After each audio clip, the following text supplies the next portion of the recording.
लो जी ਤੁਹਾਡੇ ਵਾਸਤੇ ਵੀ ਅਨਾਉਂਸ ਕਰ ਦਿੱਤਾ ਹੈ ਉਮਰੇ ਦਾ ਟਿਕਟ ਦੀਆਂ ਜਿੰਨੀਆਂ ਵੀਡੀਓ ਇੱਕ ਹਫਤੇ ਵਿੱਚ ਆਉਣ ਦੀਆਂ 10 ਹੋ ਜਾਣ 12 ਹੋ ਜਾਣ 15 ਹੋ ਜਾਣ ਅੱਜ ਦੇ ਦਿਨ ਤੋਂ ਲਾ ਕੇ 19 ਤਾਰੀਖ ਤੋਂ ਲਾ ਕੇ 28 ਤਾਰੀਖ ਸ਼ਾਮੀ 12 ਵਜੇ ਤੱਕ ना ना मैं गाल नहीं करना मनेंदा बस तू मैं घूमरा करवा मैं कोई शायर ना जानदा कमेंट ते वीडियो ते ए क्या मजा बस तू मेहरबानी थी आवे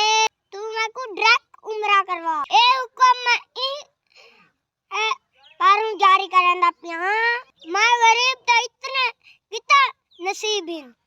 जो मैं डाको में डासी तो मैं उमरा करे सा मैं को अपने ते यकीन है ਲਾਈਵ ਤੇ ਬਹਿ ਕੇ ਦੂਸਰਾ ਫੋਨ ਫੜ ਕੇ ਆਪਣੀ ਆਈਡੀ ਖੋਲ ਕੇ ਕੋਈ ਵੀ ਇੱਕ ਵੀਡੀਓ ਤੁਹਾਡੇ ਸਾਹਮਣੇ ਕਰਾਂਦਾ ਜਿੰਨੇ ਬੰਦੇ ਤੁਸੀਂ ਵੇਖੋ ਦੇ ਇੰਜ ਕਰਕੇ ਇੱਕ ਵਾਰੀ ਦੋ ਵਾਰੀ ਤਿੰਨ ਵਾਰੀ ਤੁਹਾਡੇ ਕੋਲ ਪੁੱਛਾਂਦਾ ਤਿੰਨ ਵਾਰੀ ਚਾਰ ਵਾਰੀ ਜਾਂ ਪੰਜ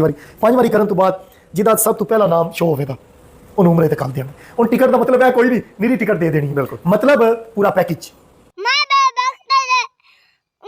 कमेंट तेरे को नहीं आंदा तू जितनी जल्दी थी आवी उमरे वाली कार अगे मैं तेरे नाम की वीडियो बनाई है लेकिन तैं तवज्जो नहीं देती तू आप याद है ते लोग याद है ना जो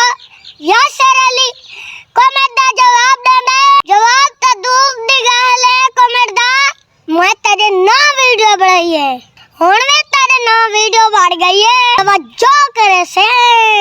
मैं तेरी तवज्जो दा इंतजार देखना ले मैं ਤੁਹਾਡਾ ਇਹ ਕੰਮ ਹੈ ਜੋ ਬਸ ਚਾਚੂ यासर तक वीडियो पहुंचाओ ये शाला तो सारा जीवा पाए बस दे रहो आबाद रहो बस सलाम।